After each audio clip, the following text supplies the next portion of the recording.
Nabil Fekir sacrifia l'équipe de France pour protéger Antoine Griezmann. Antoine Griezmann est protégé en équipe de France aujourd'hui au détriment d'un certain Nabil Fekir. Le meilleur joueur, un des meilleurs joueurs de la dernière exercice de Liga. Bonjour, mon nom est Alain. On va revenir sur notre très chère et tendre équipe africaine de football, alias équipe de France, pour discuter un peu du match d'hier, notamment parler d'Antoine Griezmann.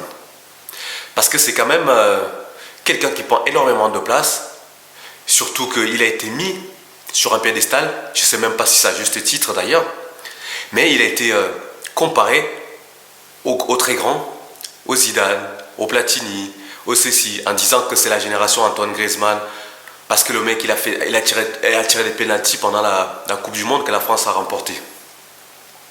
La critique est très facile quand il s'agit de Paul Pogba. Paul Pogba, dès qu'il fait un ou deux mauvais matchs, ça y est, on lui pose la question, est-ce qu'il faut le remplacer par un Tchouaméni? La dernière fois, c'était par Tolisso. À chaque fois, ça va comme ça. Mais aujourd'hui, Antoine Griezmann, la saison d'Antoine Griezmann, est-ce qu'on peut en parler? On peut en discuter? Nabil Fekir, qu'est-ce qu'il a? Il aussi fait partie de ces champions du monde. Pourquoi il ne revient plus à l'équipe de France? Souffre-t-il du même mal que Karim Benzema à son époque? Qu'est-ce qui se passe? Parce que la Liga, c'est un championnat obscur, qu'on ne sait pas ce qui se passe là-bas. On ne voit pas les performances de l'équipe de Fekir, aujourd'hui qui est devenu un leader de son équipe. Fut un temps, on lui reprochait son manque de régularité. Aujourd'hui, c'est quelqu'un qui a vraiment porté son équipe. Aujourd'hui, si son équipe elle est là aujourd'hui, c'est en très grande partie grâce à lui. Il a porté son équipe autant que Benzema a porté le Real. Aujourd'hui, je suis désolé, il mérite 100 fois sa place en équipe de France par rapport à Antoine Griezmann. Et pourquoi il n'est pas appelé? Parce que c'est le vis-à-vis. C'est-à-dire que c'est le concurrent direct d'Antoine Griezmann. Donc Deschamps, en ne le prenant pas, il évite toutes les questions. Il évite tous les problèmes qui peuvent y arriver. Vous voyez, c'est pareil. C'est-à-dire que les journalistes, ils le couvrent. Mention spéciale à Roten. C'est le seul qui, ça fait pratiquement un an, qui pose la question sur le rôle d'Antoine Griezmann en équipe de France. C'est le seul dans les médias qui pose cette question-là. À chaque fois qu'il pose la question, il y a toujours des contradicteurs qui disent « Ah bah non, vous savez, Grisi, quand il va revenir en forme, vous allez voir ce que vous allez voir. » Ça fait combien de temps qu'on n'a pas vu Griezmann en forme? À chaque fois, la dernière fois qu'il a marqué en équipe de France, c'était quand? Un penalty? Comme d'habitude. Donc aujourd'hui, pourquoi quand il y a eu cette liste, on n'a pas entendu les journalistes monter au créneau en disant que qu'est-ce qui se passe? Il est où Nabil Fekir? Il n'est pas blessé. Il est en pleine forme. Il a fait une année complète. Leader de son équipe dans un championnat majeur. Qu'est-ce que vous voulez d'autre? Qu'est-ce qu'on veut d'autre? Didier Deschamps, il faut lui poser la question. Vous les journalistes? Non, on ne pose pas la question parce que ça va déranger. Parce que le chouchou il va être écorné. Parce que quand j'entends l'attaque c'est Benzema, Mbappé et Griezmann, laissez-moi un peu rire. Laissez-moi rire. Griezmann, il n'a rien à faire là-dedans. Griezmann, il est là pour accompagner. Griezmann, c'est un milieu défensif.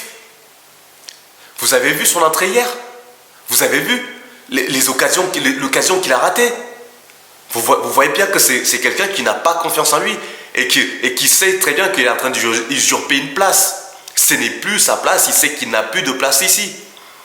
Fut un temps, avec sa grinta, avec sa course, avec ses efforts sur le terrain, oui, il pouvait pallier à certains manques. Mais aujourd'hui, Griezmann, il est où? J'aimerais bien qu'on dise que Griezmann est en train de prendre la place de Fekir et poser la question à Didier Deschamps, est-ce que Fekir est devenu le nouveau Benzema? C'est-à-dire que le joueur qu'on n'invite pas malgré qu'il fasse une bonne saison, malgré qu'il fasse des très grands matchs. Et la question elle est posée à quel moment? Oh! Tous les journalistes là, posez la question, faites votre boulot, soyez impertinents, allez chercher, allez gratter, parce que la Coupe du Monde c'est bientôt. Je suis désolé, Fekir, il a le droit d'être convoqué dans cette équipe-là. Fekir a le droit de challenger de façon sérieuse Griezmann à ce poste de soutien des deux attaquants. Parce que c'est son poste de prédilection. C'est là où il excelle le plus.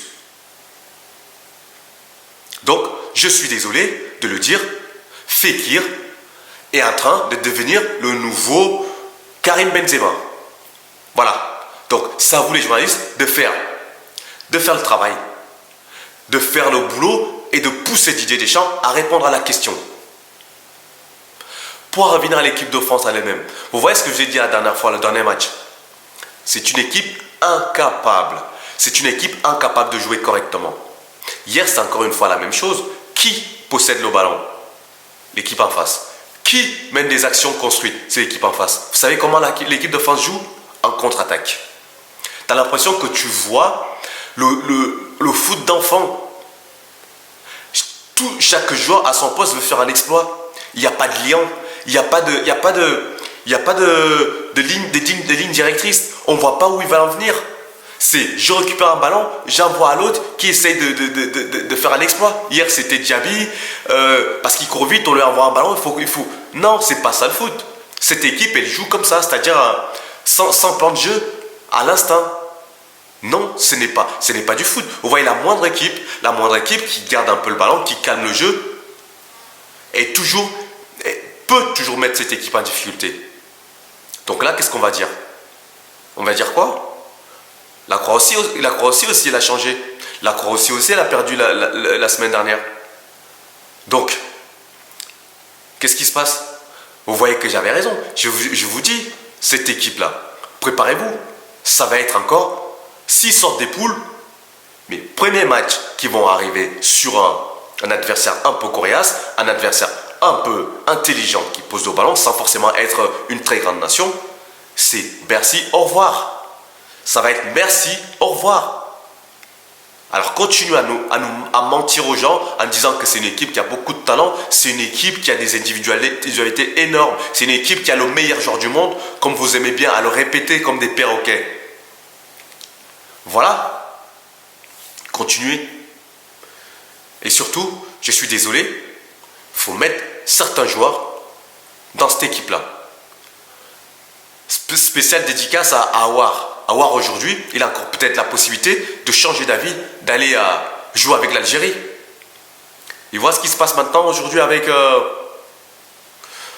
Fekir. Aouar, je suis désolé, ils ne te prendront jamais. Déjà, tu ne le mérites pas, tu n'as pas le niveau, tu n'as même pas la moitié du niveau de Fekir. Donc, n'espère même pas. Je suis désolé, tu dois prendre tes clics et tes claques et appeler Belmadi et lui dire, écoute, je viens ici, je viens jouer ici. Et là, tu pourras peut-être jouer. Voilà, merci. C'est tout ce que je voulais dire aujourd'hui. Je suis passé une bonne journée et à très bientôt. Ciao.